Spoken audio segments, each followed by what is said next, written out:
welcome in Sunday morning hangover hybrid edition with ESPN Louisville Plus.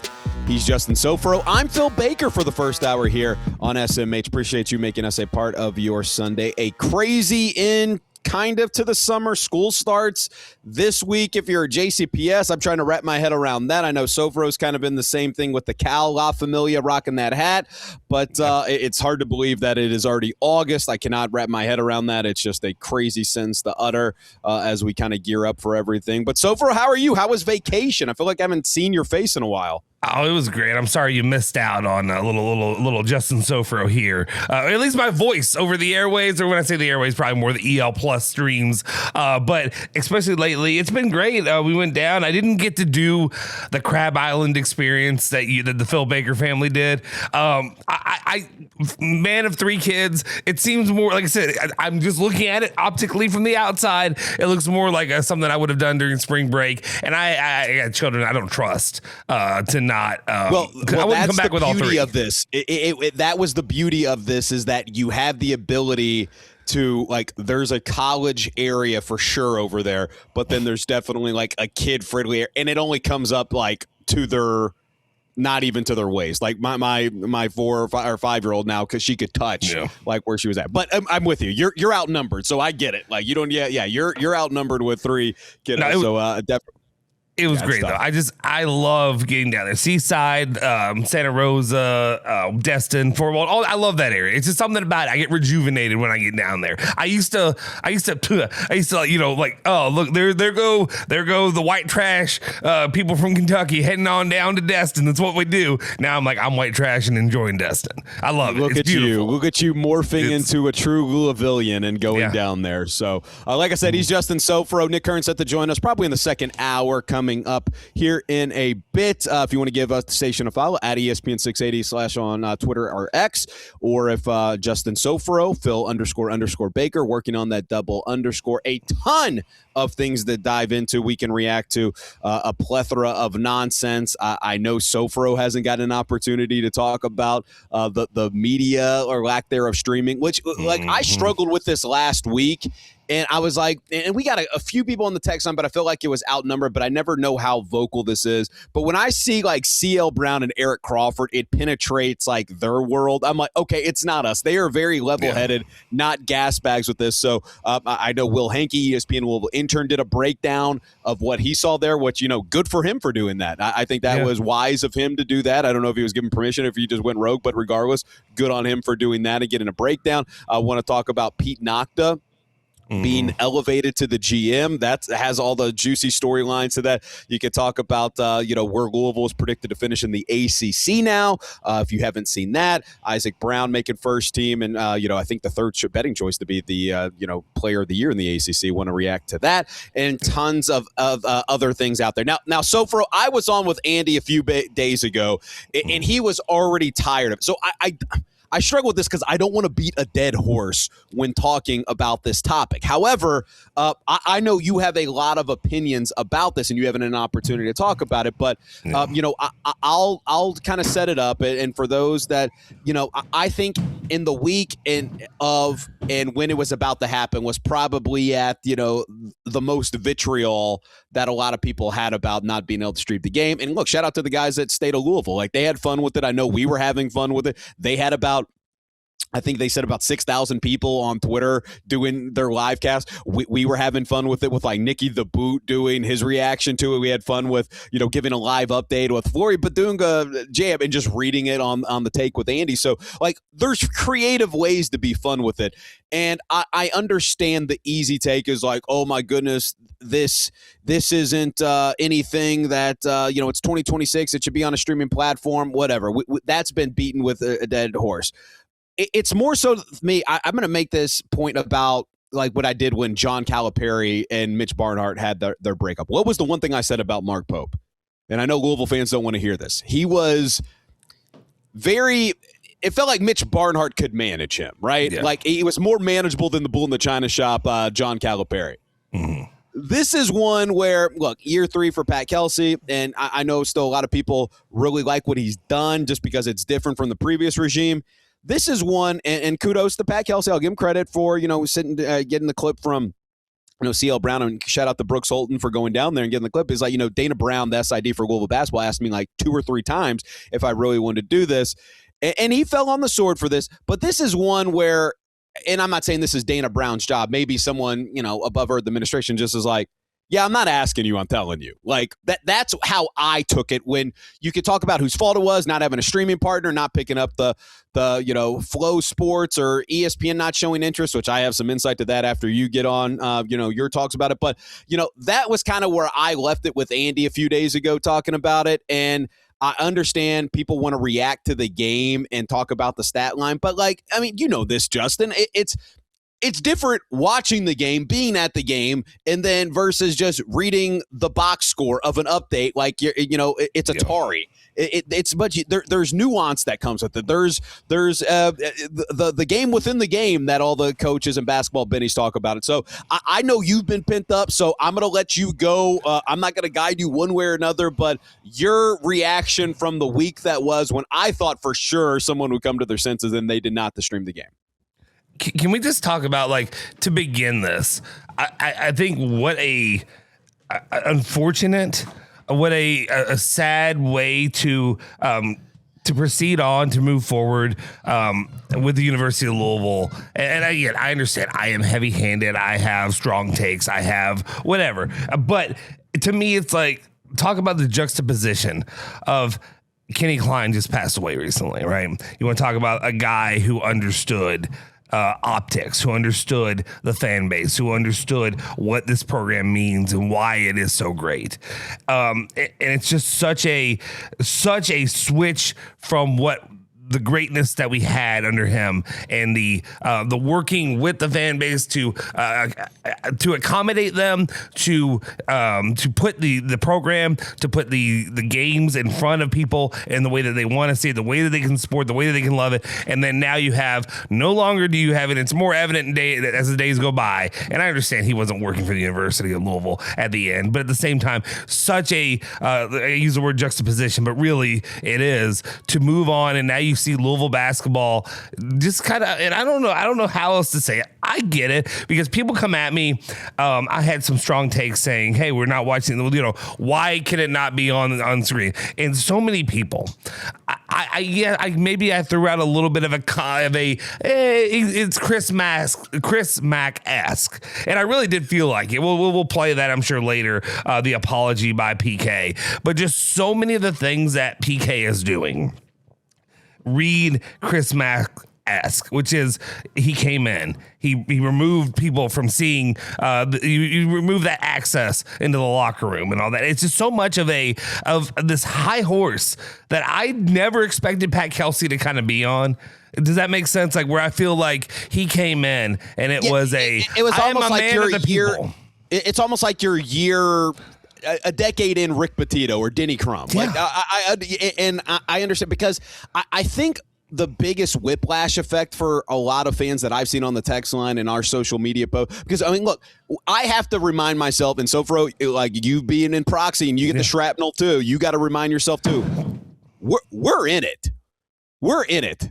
Hopefully everything's okay at the Soforo Sex Dungeon. There's lots of children here. There are 2 additional children on top of the 3 that I already have. It is a war zone that I'm in, I love guys. it. No, it adds to the ambiance. My kiddos are upstairs too. Calls it pandemonium. But, we have to remove ourselves that, because we're in it, right? Like, we see Twitter all the time. Like, I know with your other job, you probably can't be inundated as much, but you're locked into local sports talk throughout the day. So I have to say, there's a Kevin in accounting who's, not in it. He's looking at the numbers. He can't listen to the 16 hours of programming that we have. But it's like, oh crap, that's lunchtime. I can meet up with the fellas and we can watch this game. We were getting texts. It's like, so this game really isn't being streamed as it was going off. And that's where it's like, okay, these people haven't been as locked into kind of what's leading up to it. So I know it's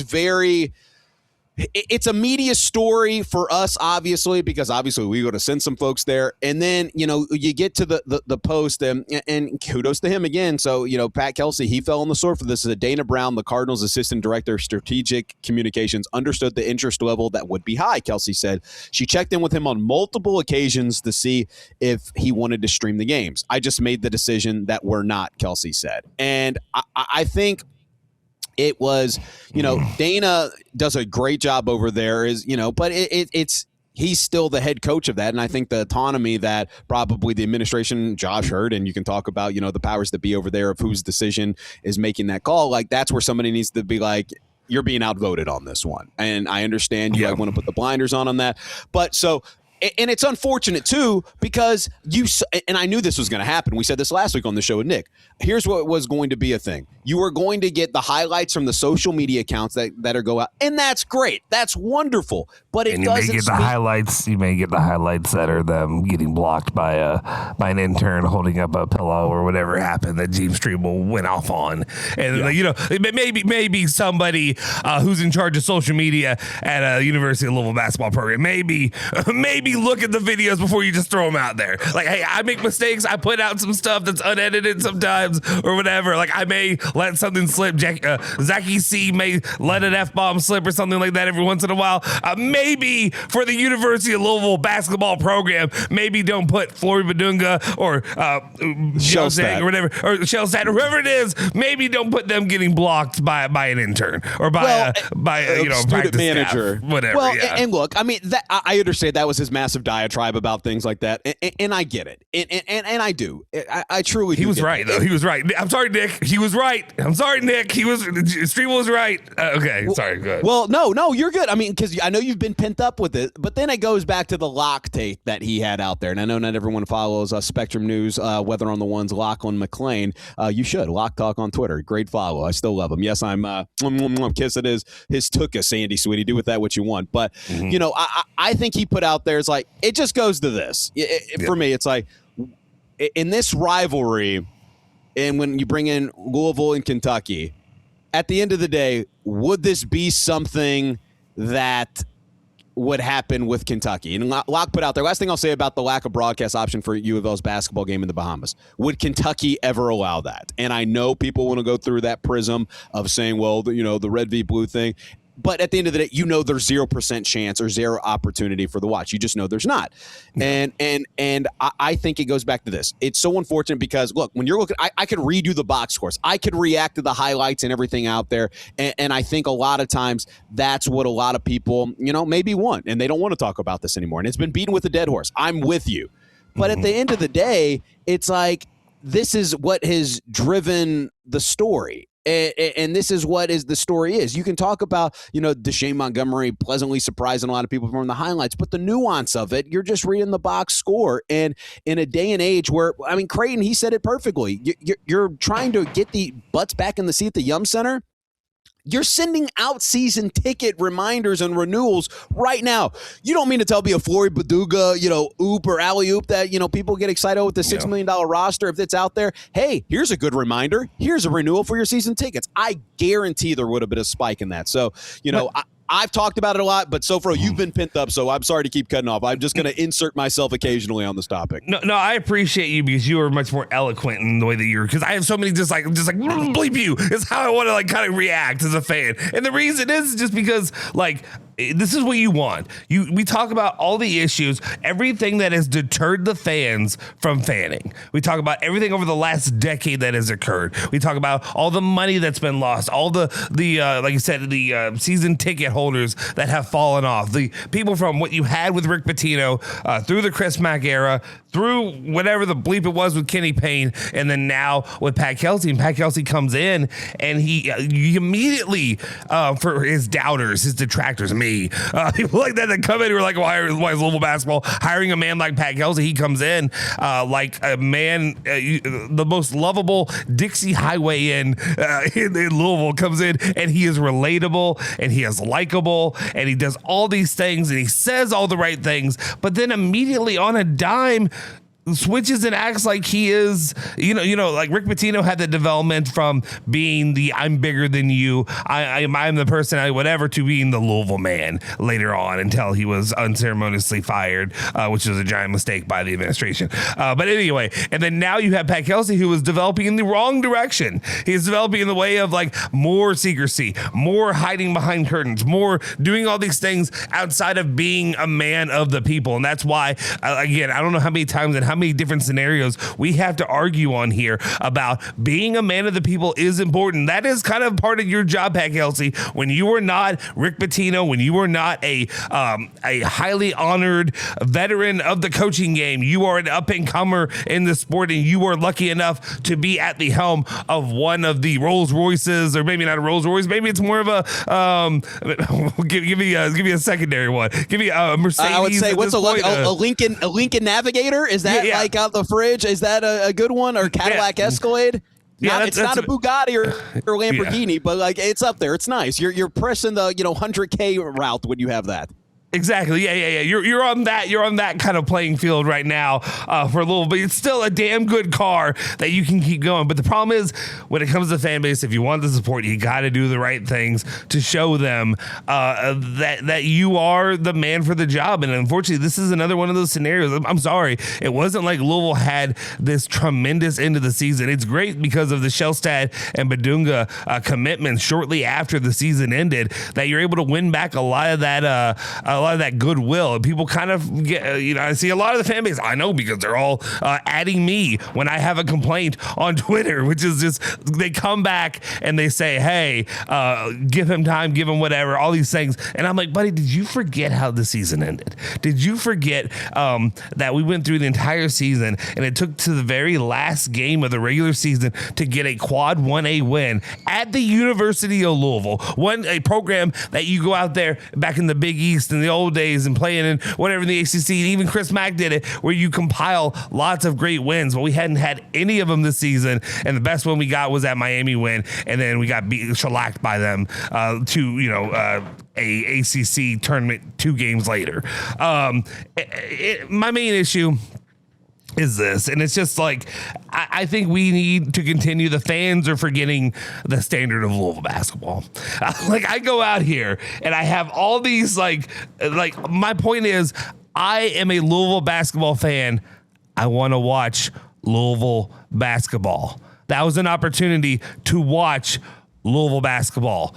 Give us the opportunity. I don't care if you send my fat bleep down there with one camera. I got 2 cams. I can switch. I can go left. I can go right. I can do all that right now. That's all I need. I'm not even asking to have the great highlight reels and highlight shots and all that. I just want I can watch on the left and I can watch on the right, and I can see them as they're going up and down the court. I want to see those. Also, it just comes out condescending when the Twitter account, when the U of L media accounts are like, wow, what a jam, what a whatever. Hey, you can't watch this, but wow, what a great job by these players. Like that to me, that just comes off. And I understand you got to put something out there, but it just rubs me the wrong way. That the entire time, it's like they're rubbing it in your face that you don't get to see these new players that a lot of the fan base and donors and whatever have poured money into to allow them to be here.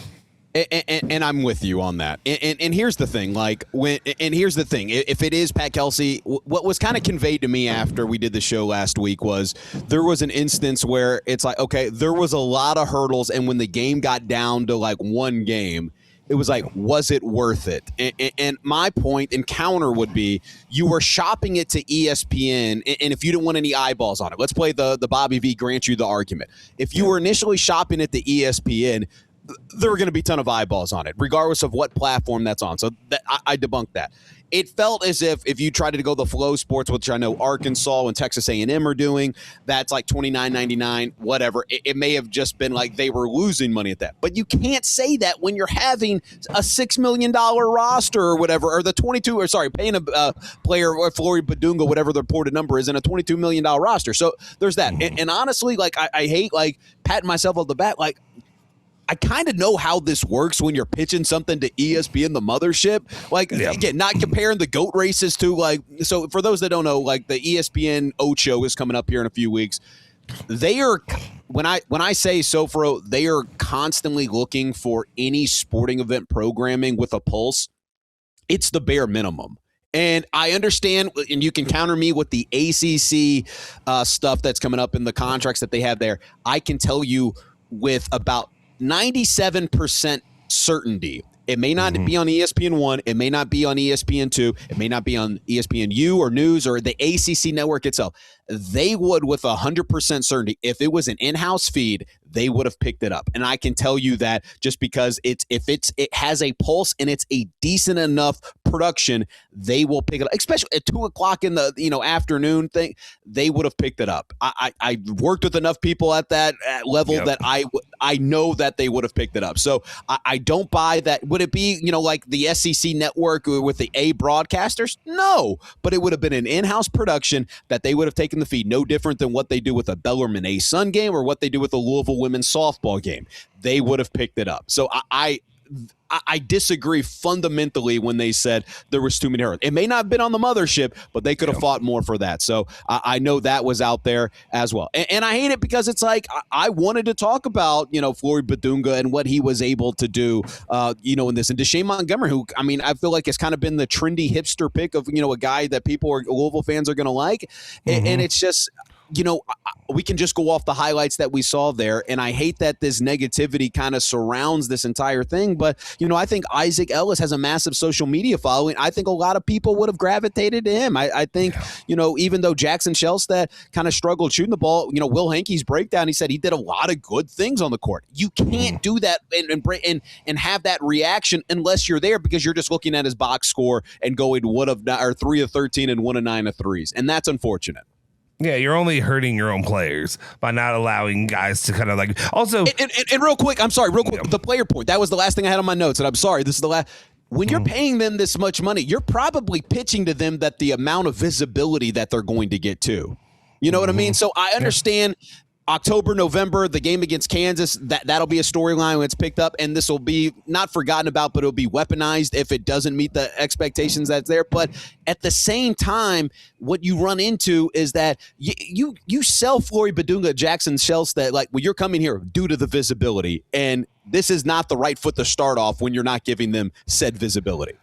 Yeah, no, absolutely. It's also one of those things too where, like, as the fan, you want to be able to, like I said, these are new guys before the season starts. This is an opportunity to see them, to see their personality, to see the way they gel together, to see like different stuff. Give them the, and I'm willing in a game against this where it doesn't really matter, like give them a little bit more of the benefit of the doubt. I'm not going to come away saying there's no way that they can, compete for a national title, or there's no way, or this team is going to compete for a national title because of this. No, I wasn't, but I just wanted to see what you could do, how you look as a team, and just kind of give me a little bit of an appetizer of what I have to wait for how many months before I get to see them again. It's one of those moments, like you said, Deshane Montgomery is a guy that I've been excited and to hear and to see the stuff. And I'm not Matt McGavick, who was live tweeting the stats broadcast. Hey, look, you know what? But good for him. And like the state of Louisville guys having fun with it. Our guys, Ennis and Andy and Strebel, well, maybe not Strebel, but like leaning into it. It's like, we're making the most of this. You know what I mean? And we're going to have some fun with it. I applaud those that did that. You have to. I think, and I don't know how the rest of the fan base, and I don't really give a damn how the rest of you feel, but to be honest, but as a Louisville basketball fan, I think Pat Kelsey almost took too big of a U-turn with this. And like what I mean by that is he took it as, this is a serious trip. We get to go to the Bahamas, whatever. And I'm like, bro, I don't give a bleep about that. Go down to the Bahamas, get on a jet ski. Why, you can't be unhappy on the back of a wave runner or whatever it's called. Just get on the back of them, let them do it. Let them swim with the dolphins. Let them have all the fun that they want to have. It's summertime in the Bahamas. If you get to play basketball, fine. But it doesn't have to be this super serious. If you all like he's out there running the most grueling, practices and making sure that this is going to get them across the line when November comes around. Like, it's fine. Like, I get it. These are college kids. I'm not going to be the one to say, well, the whole reason that they didn't end up beating Kentucky in December is because they went and swam in the water and Jackson Shelstad hit on a couple of baddies down in the Bahamas. So, that's not what I'm going to be saying.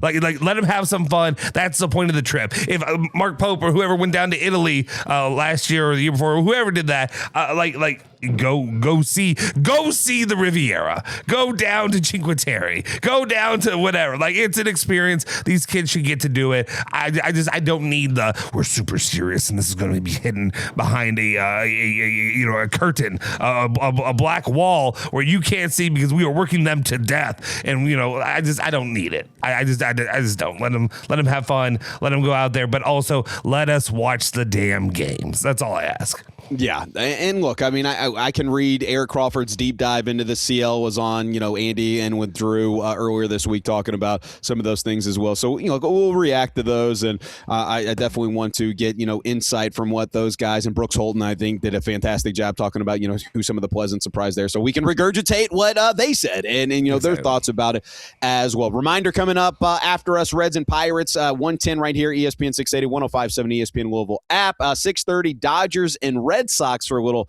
Sunday night baseball here on ESPN 680, 105.7. He's Justin Soforo. I'm Phil Baker. On the other side, let's play that Pat Kelsey apology to the fans when he's talking about that. Also, Michael Brown was on the T-Mac and Vince Carter podcast talking about the commitment, the Louisville and Adidas's involvement. But I felt like T-Mac cut him off on something where he was about to speak glowingly about the coaching staff, so we can react to that. He's Justin Soforo. Give him a follow on Twitter at Justin Soforo. I'm Phil __ Baker on Twitter/X. It's the 7th highest rated sports talk show on Sundays during a highly competitive 10 to noon time slot on ESPN 680, 105.7 and ESPN Louisville Plus.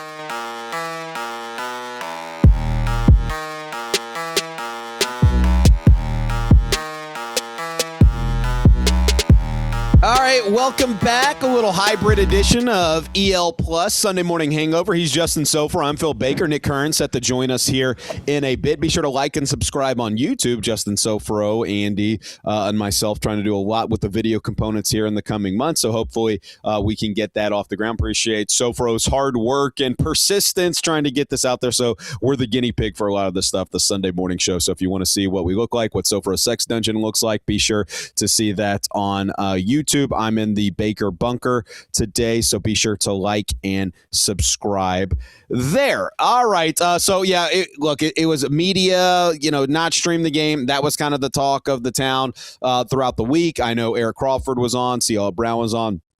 And it's been talked about ad nauseum, but I know good old Justin Soforo was pent up because he had a lot of thoughts about that as well. So we can revisit it if need be. Otherwise, we have to forgive. I was a little bit heavy-handed the other day when I was on with Andy talking about this, like on the Fill in the Blank segment with Nick and Andy. And basically it's like Pat Kelsey's apology was what? And I didn't think I would be the most heavy-handed out of the three of us, but nonetheless, I can adapt and listen to others and kind of tone down a little bit, but I just seeing how many people were texting, calling, commenting on our social channels about where the stream was. It is what it is, but we want to react to that. So, Soforo, I know we said we would play Pat Kelsey's sound of his apology from down there. So shout out to Go Cards and Dana Brown doing good work posting that up there, his apology.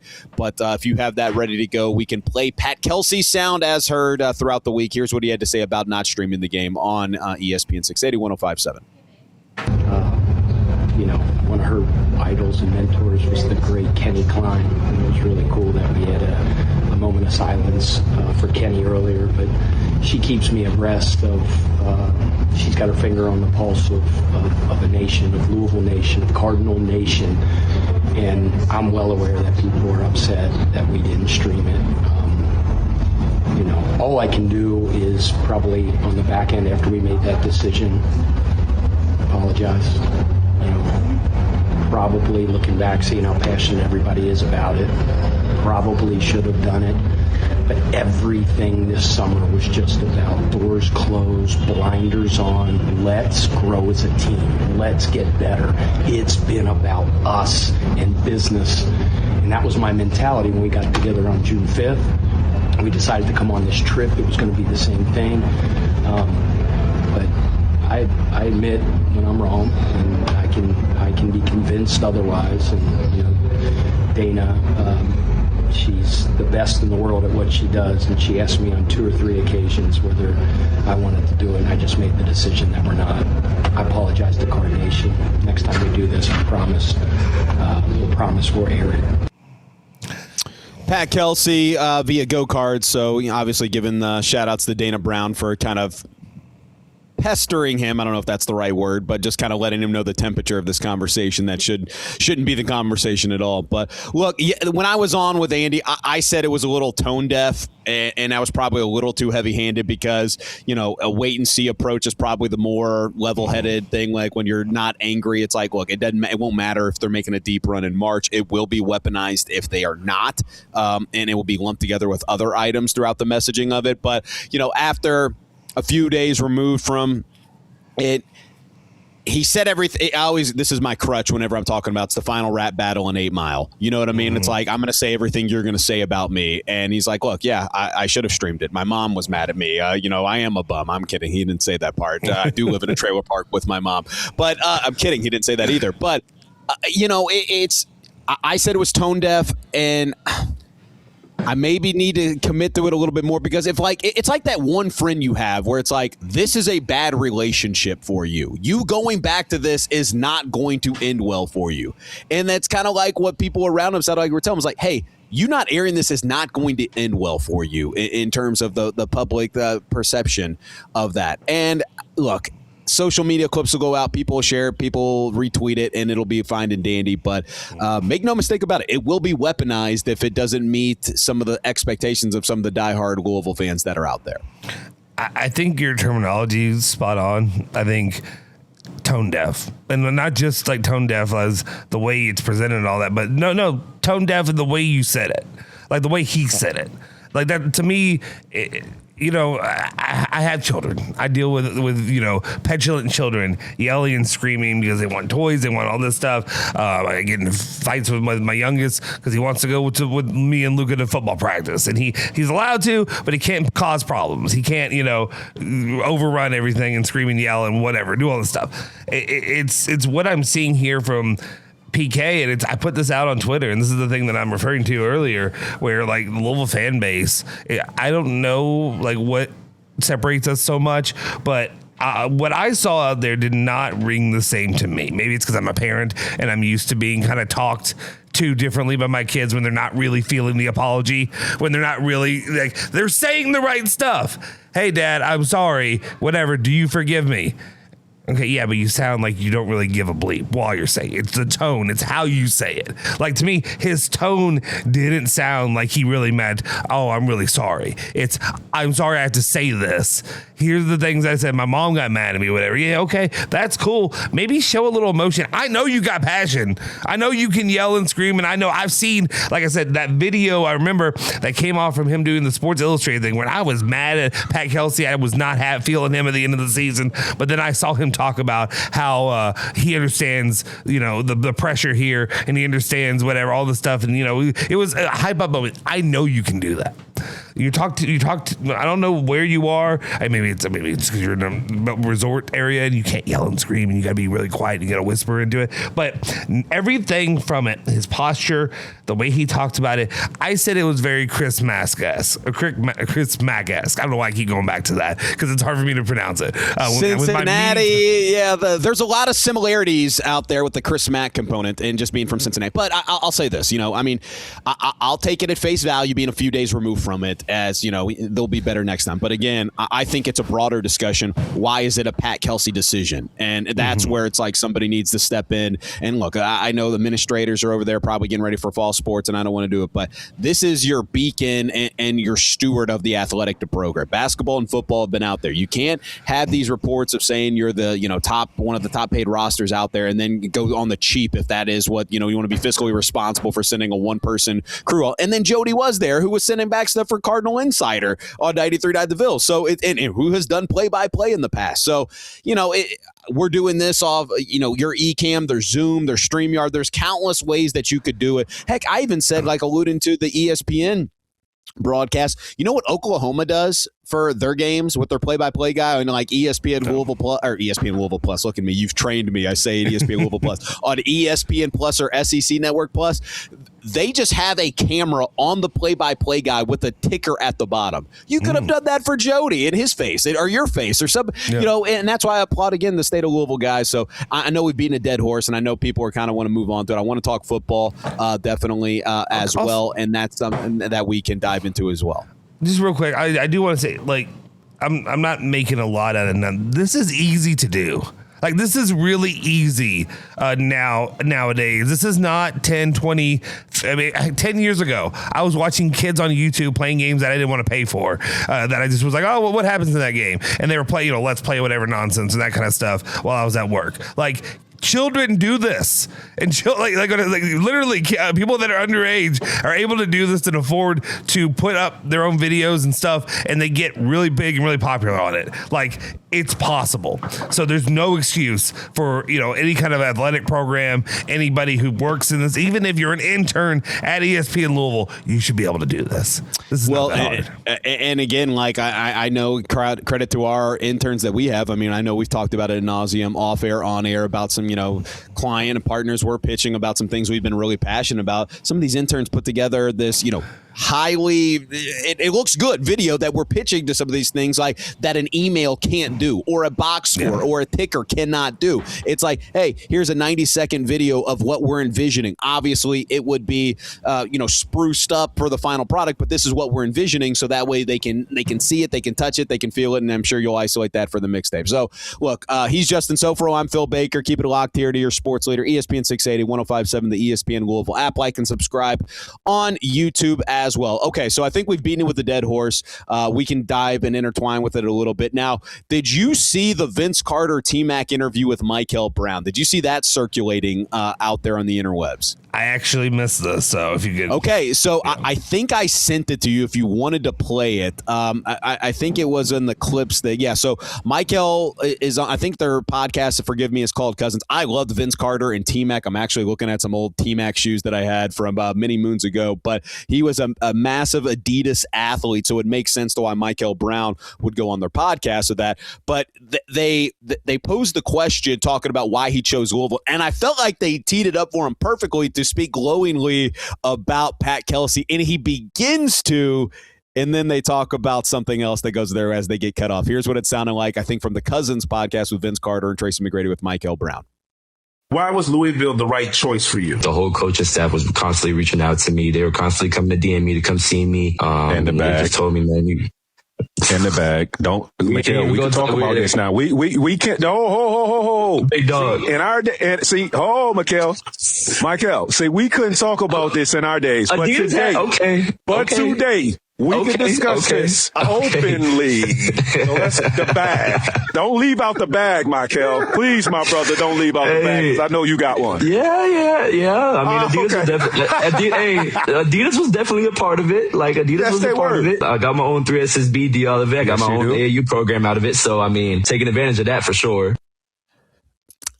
I felt like this could have been a moment that could have gotten a lot of people back on, because I think this will happen. Like, Michael Brown will be in contention. I don't know if he'll be in the Rookie of the Year, but maybe he'll be a first-team All-NBA rookie and throwing L's up or something, or do like a photo with Donovan Mitchell at a Cavs-Nets game, and some fans will buy back in. The vitriol won't be there as much. But I felt like that. Am I wrong there thinking that could have potentially been an opportunity where that he could have, spoken glowingly about these guys, and then this is what happened, or am I missing that wholeheartedly? Honestly, I was a little bit surprised, because at first I was like, I was ready. I could already feel it in me. I felt it building up, and then I was gonna be like, I'm on the attack. It's Michael Brown Jr. I'm gonna have a reason to be mean and ugly and to be upset. But honestly, just from that response, I did feel kind of what you were saying, that it felt like he was gonna head into a direction that was kind of positive, speaking about his relationship with the coaching staff there, with what brought him there to begin with. Was that Vince who was speaking? That was Tracy McGrady and Vince Carter, but Tracy McGrady hijacked it because they're both Adidas athletes. And I was like, no, T-Mac, like he was about to speak glowing. Now, there's another angle you can take, too. Okay. Have you seen the clip about Tracy McGrady saying where he would have gone to college? Oh yeah. I grew up, so I have a lot, even in Shelby County. But the few Louisville fans that are out there, there's actually quite a bit. But this was it was about him going to Louisville, right? I'm sorry. Right? No, it was him going to Kentucky. He was ready to commit to Kentucky. So he's talking about getting the bags. He's like, we couldn't talk about that. And granted, he took that. Now, this is where it gets into Rick Pitino being the head coach of Kentucky and everything that came with that. But you're thinking of LeBron James mentioned Louisville. That was too. But maybe Tracy McGrady had it mentioned there, but he said he was ready to go to Kentucky, and he's talking about getting back. Anyways, it's silly, but I was going to say... there was some relation there. For some reason, Louisville fans, I think back then, maybe lied to themselves and thought that they could have got him. For some They would be mentioned and things like that. But no, I thought it was like a peace treaty. It's actually an interesting podcast that they thought about. Listen to some of the clips. He talked about another kind of... I didn't send this clip, but when he was going through his slump... and was having his back issues, which he alluded to with Vince Carter in there. And I can try and dig for that and to send to you maybe off air. But basically, he said he met with Rajon Rondo at his house and broke down the game with him as well. So, a lot of people thought about him being like out of these Kentucky guys. He's helping out a Louisville player and he was breaking down the game. And then I think it was the next game. He struggled against Wake Forest. And then the next game, he had his 45-point game against NC State. So after meeting with Rondo. So he gave a lot of credit to Rondo there. But I felt like it was an opportunity to where, potentially it would have been something nice about it. And it felt like he was going down that road. So I need to go back and listen to it, see if they revisit it. But Tracy McGrady had to insert himself there, basically saying it was the bag, in fact. Is Rondo, do you think Rondo Jr. or whatever his name is? I'm sorry, I can't remember his kid. He's Pierre. Pierre. Is that something Louisville needs to keep an eye on, or not really? While they got Pat Kelsey, man, he was at the TBT. It was. He was wearing a Kentucky hoodie. I'll just say that. I mean, things change. Well, his dad played for Kentucky, but and I get that. But also, there's a lot of love between Rondo and the Louisville. Look, I feel like I'm that with you. Still, I'm with you. I'm with you too. So no, that's a good question. I don't know. The son can right the sins of not really David the father Levitch, of Rick Pitino, but David Levitch is the coach for there. Yeah, that's a great question. So I don't know what that's going to look like. Now we probably about a few more minutes before the top of the hour. He's Justin Soforo. I'm Phil Baker. Be sure to like and subscribe on YouTube at ESPN Louisville Plus on there. Follow us on Facebook, Twitter, Instagram, YouTube at ESPN 680. He's at Justin Soforo on Twitter. I'm Phil __ Baker. Reminder, Reds Pirates coming up after us, and then a little Sunday night baseball around 6 o'clock or so. Now, did you have any strong opinions about where Louisville was projected to finish in the ACC? Do you think that's fair? Do you think that's too high? That's too low? They are projected to finish third in the ACC. I thought it was going to be lower, to be honest with you, not because of anything that happened, but just muscle memory from ACC honks. Florida State's finished. They haven't projected to finish 11th, and they got 3 first-place votes. So, I never know what to make of these things, but did you have any strong opinion about that one way or another? I hate it because it really brings very little content to this. I apologize, but no, because as long as you keep getting that ass whooped by SMU and getting embarrassed by SMU year after year, I can't really complain about being behind SMU. Miami's one that obviously, you won that game, and I know you can get up for Miami, but they played in the national championship and they got all that money and they got bags to throw around. Outside of that, I don't understand who Dave Doran pays year in and year out to get him a little bit of hype in the offseason. They always try to do it, and I'm like, stop trying to do it. You're not going to make fetch work. It's not going to happen. It just won't happen. Even though James Strable will try to say that they're 3-8 or whatever when they're clearly in a bowl and whatever. He got called out as horribly as he has in the past. They're just going to be mid. That's what they are. They are going to be above mid, and that's where NC State's going to be. I think now. Go ahead. No, I was going to say, when we did this exercise with Nick and Andy a few days ago, and it took 2 weeks for them to announce their preseason media prediction order, which is, maybe they wanted to steal the spotlight from the SEC, which I don't think that they did. But nonetheless, it just took forever. So Miami first, SMU second, Louisville third, Clemson fourth, Georgia Tech fifth, Virginia sixth, NC State seventh, and Virginia Tech eighth. For me, it's more of how short. There's a lot of muscle memory with ACC honks, right? But then there's also the component of how Louisville finished the season last year, and they went to the Bush's Baked Beans Bowl. So for them to kind of climb out of that, where did they finish? 7th, I think, in the ACC last year, and to be projected to finish 3rd now, I think speaks volumes about what they did in the portal and how a lot of people feel about Jeff Brom. But also, it's shocking to me because I think Virginia could finish higher just because of. I was about to say, does Louisville deserve to be above Virginia right now? Well, Virginia, and then the muscle memory with Clemson. Are we just doing the thing that we did with the U and Florida State for so many years, to where we just have the muscle memory of Clemson of what they did a decade ago? That they can't finish worse than 4. So I think that's interesting. I think James Franklin at 8th at Virginia Tech, I think he could turn that around quickly. Like Penn State's standards of what they thought was bad, I think would be celebrated at Virginia Tech. So it's just interesting to me. Whenever it's year 1 in football and you come in preseason rankings, I kind of throw ranking a new coach, no matter how storied he is, at a program out the window. You really are. I feel like you're ranking on where he's starting, where you know what I mean. You may give him a boost because he's a coach, but you're never going to put him. Even if you literally put Nick Saban at one of the schools, okay, they probably would. But let's say you put Nick Saban and then you give him all the money he needed to get whatever team he has.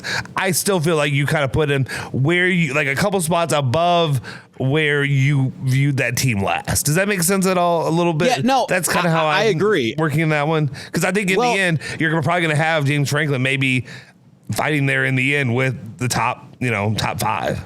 Yeah, I think, but here's what makes it unique. Do you know who his defensive coordinator is? Oh, wait. Just tell me. I know. It's the Britt Pry who was the coach for Virginia. So the continuity. Yeah. So basically he got a demotion. So it's not like they're starting from scratch, but there's some that is a unique situation, is it not? No, that is. So for somebody to have the humble pie and just be hey, I'm good with this. I like it here. Yeah. So it's not like they're necessarily starting from scratch. There's some continuity there, but it's hey, big boys coming here to run the show now. So I'm fascinated because I feel like that's one that just I've said for it's getting delicate. It's getting dangerously close to the Miami, it feels like they are a sleeping giant. I feel like they have that. Maybe it's just the Sandman putting me in a trance, but it feels like they could get back to that at some point. A couple other things before we get Soforo out here. I think Nick Kern's set to join us here next hour. 437-9680 UPS Jobs text line. Going to be hard to take calls today because we're both remote. Appreciate James Black producing and Baldy producing today's affair remotely as well. The jersey patch conversation, I wanted to have this exercise with, Nick Kern as well. But, Ohio State and Notre Dame signing deals. I think Notre Dame got with SoFi and Ohio State got with, JP, or was it Chase? JP Morgan, under that umbrella. And I know Vanderbilt did SRM Concrete. Do you have a strong opinion about, it's been told to me, by the way, that not Learfield, but Cardinal Ventures pitched to somebody, and they said it wasn't some. I think Ty Spalding sent this to me. Hopefully, I'm not saying anything I'm not supposed to, but it was somebody. I want to get this text right. I know one group that Louisville presented patches to within the last week, and it was someone the most random that nobody would guess is what was kind of sent to my personal bat phone on that. And I didn't pry too much, so I don't know if you wanted that out there or not. But here we are in AM Sports Talk Radio land on a Sunday. Well, you didn't name the brand at least, so I think we're fine. But personally, here's the thing: I'm a Juventus soccer fan. I'm a soccer fan. I'm used to the branding on everything, so it doesn't really bother me. If you get really ugly with it, Juventus is a Jeep sponsored club. So they always have Jeep, and Jeep is just pretty simple. It's just JEEP, and that's all it is. It's nothing really crazy. It fits in with the black and white of Juventus. I think it looks good. And then Jeep went out and made the 4XE and started putting lightning and thunderbolts with 4XE below Jeep, and it just started getting real ugly. If it's a logo of a brand, you look it up to see what it look like. Okay, how that looks. See, I don't mind. To me, I feel like Jeep looks fine when it's just the letters JEEP, and that's all it is. I I actually don't hate it. I'm not somebody who's going to be up in arms and upset about they're selling out. You know, the University of Louisville sponsored by KFC, but like I also want the University of Louisville to kind of pick somebody who makes sense. Like completely somebody agree. who Completely fits agree. Like if you can get a bourbon distiller, I don't know what kind of where the money. You probably need to have something where there's more money. I don't know. I don't know if alcohol and gambling or tobacco is allowed. I'm not sure. I feel like it's the Wild West right now. So so much could potentially change. Like over. Well, the Premier League just got rid of gambling sponsors. Like it was half of the Premier League was gambling sponsors, and then they said no more after this. So this year they had to get rid of all those. So DraftKings, all that had to go. Yeah, it's interesting to me because I'm in it. Like I understand, like you want a fit that makes sense, and you don't want to be mocked for it because obviously, but that's going to come with it regardless. And I think Ohio State, kind of going the Chase route, coincides with like their core values, and I do that in massive air quotes as I'm vomiting over ZC and core values, but it's got to make sense for the university as a whole if they're going to do this. And especially, so many, like the NBA does this. And I notice it because I'm a psychopath and I'm fascinated by that, but it's a rotating door. Kansas, strangely enough, they did something with crypto. And that's interesting to me because that just kind of looks like not a funky design, but like, it's hard. The brand recognition, it's hard to tell what it is. So it's like, oh, is this an Adidas patch there? So part of me kind of wants like this anonymous company that nobody knows anything about that just kind of blends in there with it versus, and honestly, I want them to think bigger. If you're Louisville, of the world, think bigger than just this little pond of Jefferson County. Like I want you to think like on national fronts of like some things that may make sense. Cause I think these are just going to be, I don't know how much they're going to be locked into these deals for if it's an annual, if it's 5 years, if it's 10 years. I think if it's like the NBA, a lot of these patches are rotating annually. That's so so minimalist, and it goes in with their colors that you don't even notice it. Like, exactly. So for those that didn't see it, this crypto patch that we put on the YouTube feed that Soforo just shared you can't even tell, and it's anonymous. So that's kind of like what I was envisioning, to think bigger than just the. Do you want more anonymous, or do you want more like? The brand either okay, here's what I want. I don't really care. If you want anonymous, fine, I get it. I either want hilarious or I want like something that makes sense to the brand of Louisville, Kentucky. Like that's kind of how I want it to be. But I just think you go to the or massive return sellout on it? Or massive sellout and give us all the money that we need, like all the monies. Well, then there's that. But it's like what's the people were throwing Pornhub.com. Churchill Downs. That could work too. What's the return on investment? Day of the Lord. For Churchill? I'm talking Pornhub.com. Sorry, guys. Hey, you're in the sex dungeon, baby. But what's the return on investment for Churchill Downs or UPS, like that has a plane flying over? Like it's one thing to be a community partner and a steward, but like you can only go back to those wells so many times. That's where it's like think outside the box of that. And I'm with you. Like the brand recognition that coincides with a lot of the values that the university wants to have and align with there. I'm sure that has to pass the smell test of not just athletics, but like what they're going to put their name and brand next to. So it's just an interesting conversation. Does Churchill Downs only coordinate, or does that only hit in your frontal lobe? Does that only like ring as gambling, or does it ring as a sport? Like, well, or like, you know what I mean, as the whatever equestrian game. You know what I mean? Like, well, Kentucky does it with Keeneland. So I mean, like, that's a prominent JMI partner down there. So I don't know. I'm just thinking like of things the Twin I've heard Spires would look. league. It would look kind of cool, like a Twin Spires logo or something. Not Twin Spires, because that's the gambling thing. But I mean, like something with Churchill. I don't know. That would be kind of cool. But I mean, it's just. But you're saying go away from that.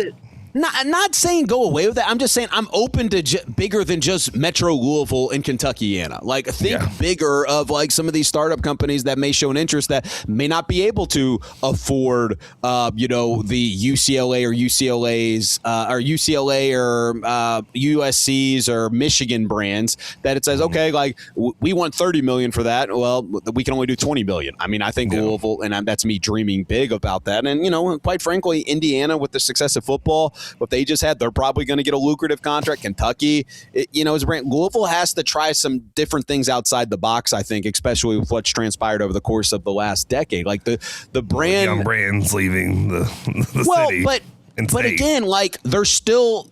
It's still here, and there's a presence here, but like, what's the ROI on a patch? You have to be somebody that is so in love with the university, or it's like, I understand this is going to be tough to get the ROI back on this. John. So. John. Just have JS's signature. He's just gonna have that. Yeah, by John Schnatter.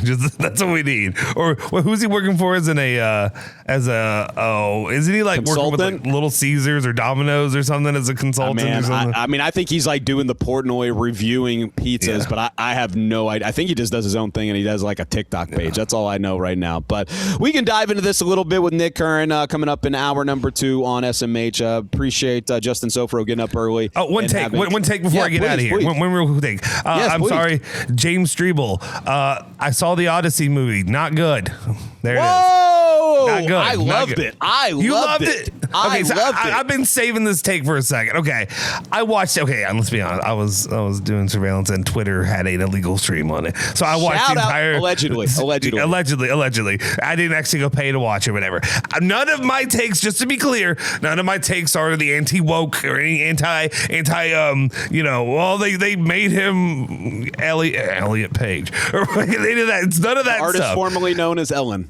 I love the story of the Odyssey. To me, I was so excited about this movie coming out, and I understand. And I've had people on Twitter correct me, or not correct me, but reach out and be like, "Hey, it would take a week for them to do whatever, make it a series." But like to do the story of the Odyssey, you miss all the best beats of the Odyssey. Like it's a fine movie, but if you know the Odyssey and if you are like gotten really into it, a lot of like the fun, the best part of the Odyssey is that. My guy Odysseus is kind of a cocky little bleep, like, you know what I mean? He's caught stirring up trouble. Instead, he's just kind of like depressed and getting beaten down, and like, and he's kind of an idiot. He's Matt Damon. Matt Damon is bumbling his way through everything. Matt Damon. Anyway, but it's Matt Damon, so that bothered me too. But like. To me, every great part, like I'm like, oh, Polyphemus, here we go, and he doesn't talk, and they never do the wine stuff. They don't do the remember me, I am Odysseus, when he yells at him, and he's just like kind of like he shoots him with a bow once, and they're like, oh, that did it, and I'm like, he doesn't know who the bleep he is. But also and they were kind of doing a little bit more of a thing of like, this is a real world version of this, so the outside of Cyclops and stuff like that, but and different things like that. But like the gods don't really exist, but they exist. Zendaya is Athena. Somehow the greatest warrior female is Zendaya, who I could break over my knee like a twig. But anyway, it's fine. It's just certain stuff like that, like. I don't know, like it just bothered me. You watch it on a feed on your phone. I understand you're an Odyssey snob, but you didn't IMAX it. I didn't IMAX it. I said this story the other day. I just went to the normal theater because it's this was something that my buddies, they bought me a ticket on Thursday. I had every detour along the way. There was a detour, the stall cart. It was like a reroute. I was like 40 minutes late for the movie, which probably meant I was like 20 minutes late for it. So I got there. I got a bucket of popcorn, which I had my mindset. I was like, I'm getting a bucket of popcorn.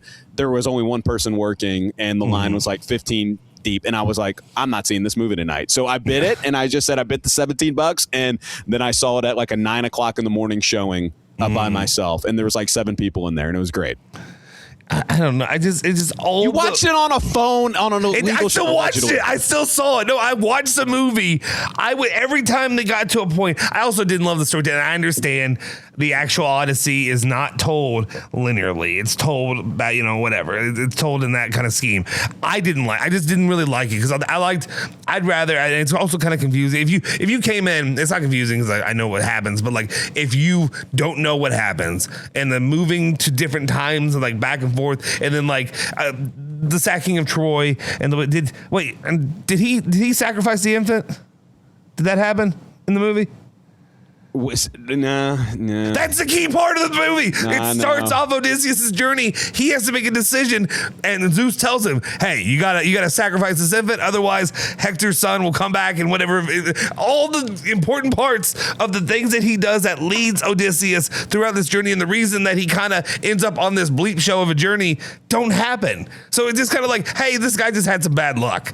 Like, you know what I mean? Like all these little things that happen. I thought it flew by for being 3 hours. was. I thought it was. I thought it flew by for. And again, like it was funny. I was cleaning out the garage. I found my notebook with like my notes on the Odyssey from like sophomore year of high school, which is crazy. Like at the week, it just randomly it's like stumbled out of a shoebox. I'm like, that's odd. It's coming out this week. So I loved it too. Yes, I had. Is it as great as people have hyped it up to be? No, but so I went into it through the scope of everybody telling me how great it was, that it wasn't going to surpass the expectations.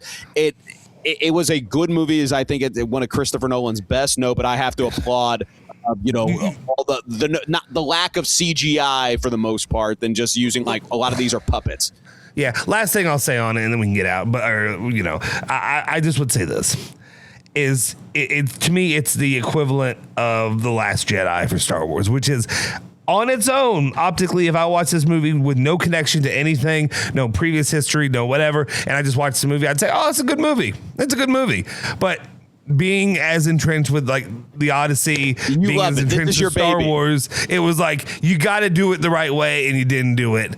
To me, I didn't feel like you didn't do it justice for what the story really is. He goes, I was about to do the underworld, and he didn't see his mom.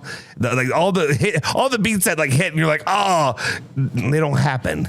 They just tell you that what's his name got killed, and they don't show his face because he's a nerdy little tiny dude, but they try to make him look badly as Agamemnon and whatever. Anyway, whatever. That's Justin Soforo. He loves Louisville basketball and the Odyssey. You can follow him on Twitter at Justin Soforo. Appreciate him getting up early this Sunday morning in a little hybrid edition of SMH NEL Plus. Be sure to like and subscribe. Give him a follow on Twitter at Justin Soforo. I'm Phil _ Baker. On the other side, will the International League All-Star join us? Nick Kern, find out next right here on your sports leader, ESPN Louisville.